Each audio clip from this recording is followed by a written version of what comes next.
Hey everybody, welcome back to Eastern Promises, EU4 multiplayer featuring myself, Northern Line, as well as Mathis and Arumba. Say hello. Hi. No, it's your turn to say hello. Hello, hi. Nice to hello. Hello and welcome. Hello. Okay, I'm good now. Yeah, we can start end this charade. Yes. Hey Mathis, Yeah. might I suggest Yes. that you take your army and detach enough units to complete the siege and take the other three provinces on the right Sure. side there. Sure, sure. All right. So, Assam, the country that called me into this war, they're losing -33 war score now. Oh man. I'm such Right a- after you just came in for no reason. I know. No, it's really not nice of me to ignore them. But it does happen. Yeah, that you just it's a school of hard knocks, man. Teaching them a lesson. It's not my fault. When does the Peasant War stop being an event that can fire? Over 50% manpower? 1600. Oh, Oh, you mean That's like the a- year. Never mind. yeah. That's like 100 years away. Yeah. Are you that We afraid haven't right now? We haven't even played 100 years. How much Yeah, manpower not do you even. have? Close. I have not enough, but I don't think it's gonna fire. Can you ever really have not, like, too much? Well, I have not enough to avoid the Peasants' War, Ah. is what I mean. Like, the only time I've ever felt like I have too much manpower was playing as Muscovy or Novgorod or something and doing like the whole Russia thing. You get so many. Oh yeah, So many. just men. like 200,000 men. Well, then also I'm playing right now as the Ottomans in a Ottoman campaign, and it's like you gain 2,000 manpower a month while at war. It's like you can't run out. It's crazy. All right, loans are coming due. I'm loan free, baby. Paid off. Well, I those took debts. these loans to fight the Timurids as a fool's mate. Very stupid. I didn't even fight them. It's all right. You were prepping for doomsday, that's all. And now I have the troops, so, you know, I do spend maintenance, but apart from that, it's all good. Let's repay one of these. The other one, 28th of April, 1501. I can make it. Yeah, fuck it. It's not that bad. I'll just take another loan to cover that loan. But that's the last one. The last loan. You sound like an American already. More debt. You know what I'll do? Oh God, I remember there's this guy who was trying to explain to me how his family was really good at handling debt. He's like, yeah, what we do is we take out a new credit card, you know, one of those 0% ones, and then we transfer all the balance. And then when that one comes due, we transfer the balance and just transfer over. It's exactly what you're talking about. Sounds like a genius plan. It Yeah. seems all right in theory, doesn't it? Until you can't get a new credit card at 0%, and then you're screwed. Then you just have thousands upon thousands in debt. You're paying Yeah, but 28% interest. That's months into the future, though. Right, that's Indentured that's that kind of servitude. person. Yeah, that's. But I don't have to that's, worry about it for 2 months. Yeah. It's like a payday loan. All right, one was sieged. Yeah, 3-field rotation. All sorts of admin tech up in this. Probably should have saved some admin points for coring. If you end up doing peace, just tell me beforehand so I can get something out of it. Even Yeah, if it's for just sure. money. If you want provinces, you can take whatever you want, basically. Well, Doornod right now, they're not even accepting a separate piece for Doornod, so. In fact, if you... Well, that's because they still have some troops down here in, like, the bottom-most corner of their realm. Hide them all here! They'll never find See. us. They're going to go to war, or they're going to have a battle with my vassal, and we'll see how that works out for them. I'm gonna go ahead and assume not very well. They outnumber them, but it's going to be in hills, I think, and yeah, they have a -2 for terrain, but it looks like they're still going to win. What is your military tech for your vassal? I don't know. Keep in mind, these are the people that I conquered like 4 or 5 videos ago, so they can't be too strong. You just conquered them and ignored them? Well, they're being annexed right now. This colony's almost done. I'm so happy. Oh my gosh. Stanovoy. I just got a Diplo rep advisor. He's so good. It's gonna double the speed that I can annex these people. Oh, maybe I should. take a look at that. Why? Nope. You trying to annex something? Well, yeah, I am, but it's all good. So how much gold are you guys making now? I'm only making 4. 7. Yeah. What do you the make now? actual 12? income or net? This is net. That's what I'm taking home is 7. I got 19. Oh, pretty solid. Yep. And it's 17 legitimacy. So I have less legitimacy than I have score. I have 20 score now. Actually, Mathis, if you take whatever you want off of them when you get a chance, that might make them small enough so that I can actually vassalize them. Okay. Which would be good. I'll take as much as I can. I'm gonna take. I got the next exploration idea. Viceroys. Yeah, Viceroys, I guess. Yeah, Viceroys. There you go. I don't know what that does, but I'm taking it. Makes it possible for us to establish viceroys and thereby improve the administration of our colonies and increase the amount of money they generate. Oh, okay. So they're not as useless. Viceroys are like a kind of governor or something, I think. They kind of rule over the colony. Something like. So you said you want me to along take those all lines? 3 of these? Is that what you said? Well, you can take whatever you want, basically. Is what I'm Whatever getting at. make them the smallest. Yeah, and well, I mean, take whatever is sustainable or smart for your interests, and then I can always just re-siege some of the provinces if I have to. I'll take a look at how it's gonna affect me. Because My plan is probably just go right into attacking Manchu after this. So Yeah. all right, Stanovoy is now a self-sustainable colony. Hooray! So, Stanovoy, a nice Korean name. I know. one of my diplomats has been working on annexing this country for 4,400 days. It's so long. I had no idea he'd be tied up for like over 10 years. This is what, 15 years? Yeah, Maybe not that much, like 13? it's close for sure. It's crazy. All right, with that colony now though, I'm making 10 a month. Oh, Yeah, cash money, bitches. Dollar. they're gonna bills. their war enthusiasm is gonna drop pretty strongly. Yep. I'm down at the Whoa. last colony, so. What? That's a really advanced term for you, Northern Lion. Do you know what war? You're so surprised. I am. Do you have any... what does that mean? I want to hear you explain it. War exhaustion is That's not right. You just said war exhaustion.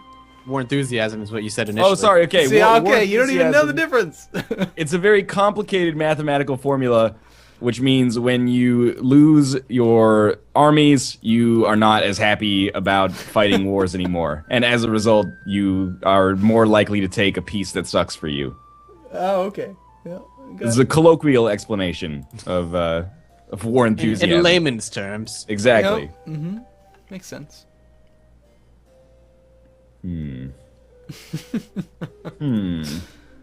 Just freely change between terms. Is war exhaustion? I mean war enthusiasm. I just call them both WE. It's okay. Yeah, well, it stands. This makes sense. Yeah, grain will now be produced. 3 cheers for grain. Hooray. Did you know that there's like a very, very complicated, well, not stupidly complicated, but pretty complicated supply and demand system in this game that determines price? I believe it. The supply and demand system in Tropical 5 too. Like here, look how crazy this is. Okay, so click on any province that you own, and then in the bottom of the building screen where you have the type of goods that are produced there, Yep. you click on the good, and it'll tell you more about the actual goods. Okay. Hover over that demand number. Ugh. Oh, okay. Yeah. This Wow. This is what determines the price of goods in the world. Is the demand for grain comes from 1,035 provinces. Yeah. Gold does not have that's this. every province then, I guess. Yeah. I guess gold is always in demand because this doesn't have it. Mm-hmm. Like I have salt. Yeah, and it's like demand for salt is determined by 1,035 provinces. I might actually only take one province because Manchu now has rebels, so this might be a really good time for me to pop in there.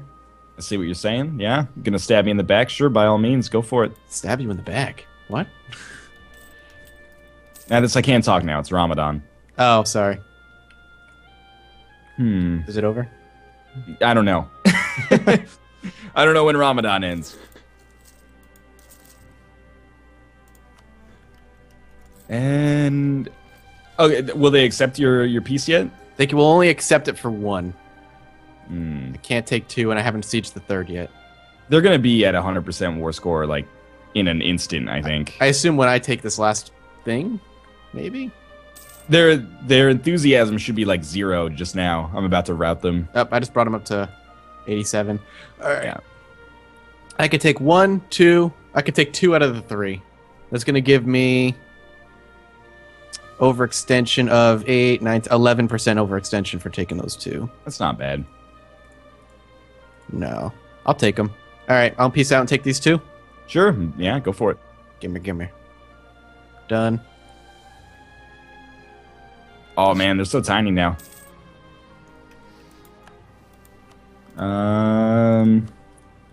Uzbek vassal. It's 137%.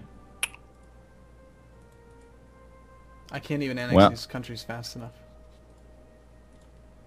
Take this one, probably this one. Where's the revolt risk on these suckers? 9%, 14%. Whoa, our miners have hit massive deposit of gold. Massive amounts of money are flowing into the treasury. God damn it. Gain 400 gold, lose 1, gain 1 inflation. That's a lot of money. I'm rich. You do seem to be quite wealthy. That's not cool. I just gained a pretender regiment somewhere. Gotta go after him. You should... Oh, do you have military access through Manchu? No. Or Ming? Nope. Alright, well. Hopefully nobody attacks you because you have 11 regiments. I know, I'm going through uncolonized land. Oh, right, I forgot that's... Yeah, it's not Terra Incognita. That's how I got here in the first place. Makes a lot of sense, actually. I might have to burn some military power just to keep these guys down. 20 military points, I'll do it. Someday I'll be involved in the wars you're talking about.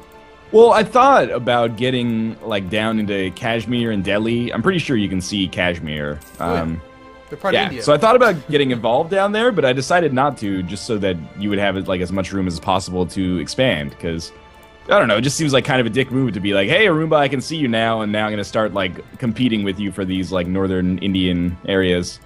Yeah. Now, how do you feel about the Timurids? I think I can take them eventually.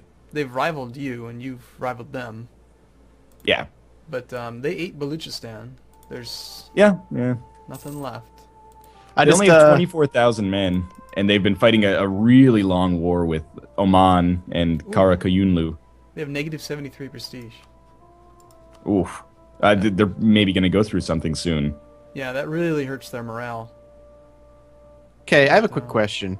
Do you see Nurcha right next to, right above Dornod? This uncolonized land that I walked through initially? No. Alright, well I walked through uncolonized land. And I want to send a colonist there. But Nurcha is apparently 2,000 distance away from our closest unblockaded core province? That happens sometimes, yeah. I don't know what causes it. Is it adjacent to your core? It's adjacent to one of my cores, yeah. Yeah, directly. According to... that's come up often. It's just a bug. You just have to reload the game, and then for some reason it lets you. So we're not going to do that. I'm just gonna I will. I'll take care of that next time we play, I guess. I was going to colonize this because that could just give me my connection right there, but I guess not. Stupid game. Ming will get they'll get -2 if I do this. Then they'll get -4. And then they'll get -9. And it makes the Timurids angry. Do you have any men near the lands that I took at all? Yeah. Do you? Could you go squash that little rebellion that popped up? I'll think about it. All right. Well, if you could think about it, that'd be fantastic. No, because I just took my men away to deal with another rebellion that's on the southern tip of actual Korea. So they're really far away. The Mongol nationals. Yep. They're my own problem anyway, actually. So it only seems right, really. Sure. It's going to take a second, but they'll be there. All right. I appreciate it. Oh, no problem. No problem at all. Yeah, see, I don't like that tone. It's a terrifying tone. How much money? I don't really want them to release that. I spent all my money, by the way. Almost all of it. I built temples in my entire country. Wow. So hopefully that'll It's a smart idea. pay it all back eventually. Ducats, annul treaties, revoke cores. Yeah, go for that one. Why? I don't like that tone. What does that mean? I don't know. I think revoking cores is pretty useless. I mean, it prevents them having Reconquista Casa Spelle against you, but if you've taken land from somebody, chances are you're stronger than they are. So Yeah. they're not going to That makes attack you sense. anyway. So it's just a waste of diplomacy points in my mind. Not to mention the You're core will probably core expires eventually anyway. But it did give me more prestige. That's true. Mattis, I actually don't think I can get over there. Oh, you know what? I can. All right. Yeah. Yes. I have to go through the land again. Okay. Like the uncolonized land, but that's fine. You'll probably get there before I can get there. So. I mean, that doesn't make any sense, but I'll do it anyway. I mean, I could try. I mean, I can get there. It's just gonna take. Oh, time. never mind. I see that you are pretty far away down here. Where's your men? They're still like where the Oirat Horde used to be. No, We're Red good Horde there. still We're good there. exists. What do you Yeah. mean? They do. They're very small now, though. They just left the coalition against you. I guess they. That was super weird because I just took like 3 of their provinces and forced them to annul all their treaties with everybody, and then they left the coalition against me. Like, you know what? That's enough. Like, well, But we're they fucked. just entered a coalition against me. Yeah. It's serious. That's They're mad. They're cranky. Now's the point where I ally them. I know, and then it all goes downhill for me. All right. Really desperately need some manpower. That'll help. That'll help. Yeah, okay. What are you up to, Arumba? What do you got going on? I am Yep, trying to he's get bigger. Garjat to 190 so that I can begin annexing the third small country at once. And then I'll have no diplomats at all. I just won't be able to do anything for a while. Until March 1503. So 2 year and a half. I have an annexation going until 1507. I feel your pain. Nice. I am really glad, by the way, I was just kind of on a total side topic. Playing EU4 Yeah. again has been amazing because the syncing issue is so minor. Yeah. It's quite stable. If only we could get CK2 to be that way. Right. Yeah, I mean, that was our hope back when The last, CK2 was announced to have Steamworks, but yeah, the last 2 DLC. yeah, So basically. it's totally gonna work. It's totally gonna work. Except not really. Yeah. It's unfortunate because, yeah, I like playing CK2 and I like the intrigue system. I think I might prefer EU4 as a game, but it's pretty close. But it's so much more like palatable to play EU4 online. I think both games have their own merits. They're just totally. It's like they're the same. It's both made by Paradox, but they're Yeah. totally different. Well, that's for like 4X. I prefer EU4, but Well, the 4X. Go ahead. I wouldn't. It's not really fair to call it 4X though. I think it is to some extent. It's Expand, not in like expand, exterminate. What are the other things? Explore. explore, and and exploit. exterminate. The problem is that so what would probably define to me most 4X games is like the randomized map, the fact that you have Yeah. to expand and explore. There's no exploration in EU4, even with randomized world. It's still this is the Western tech area. This is exactly what this country is going to do. They do the exact same thing every single game. It's a history simulator. It's totally different. I think that there are meaningful distinctions between games like Civ 5 and EU4, obviously, but I don't know. I would still consider it a 4X game. I think the way that I try to describe EU4 to people that have never played a Paradox grand strategy game is that it's kind of like not to say that this makes it better or worse, but that it's a little bit of a deeper game than Civ. Like it's more detail oriented, I guess, and based in realism. I guess that's the defining characteristic. But I think you should just call it the map game, Because you stare at a map and you zoom in and zoom out. That's pretty much how I play all 4X games. If you watch me play Civ, that's how I play Civ too. I'm sure that's how I'll play Tropico. You zoom in, zoom out. Yeah. Yeah, I'll be like, oh, there's like a is palm tree over here. Tropico's a slower. It's a city builder, so. Yeah. Oh yeah. Well, maybe I'll like. That's how I played Banished though. If you watch those Banished videos. I didn't watch those. Yeah. Well, you were probably in the right. I was just Anyway. All right. Well, there you go. Yeah. Yeah. Okay. I'm good if you guys are good. good. Spot. I'm in a good spot. I mean, I'm hanging out for a year and a half. So. Well, as always, thanks for watching. I hope you guys enjoyed the episode. Some things to keep in mind here, because we're over here in the Eastern Sphere. There's a major war happening over here in the Western Sphere. Ottomans currently at war with Muscovy, Austria, and Thuringia. And Muscovy currently at war with Crimea, Georgia, Ottomans, Oman, and Akkonyunlu. So you can't really see that perspective, but check it out anyway. If you enjoyed the episode, click the like button. It helps out a great deal. And of course, subscribe if you want to see more in the future. Check out other people's perspectives. And we'll see you tomorrow. Bye. See you soon.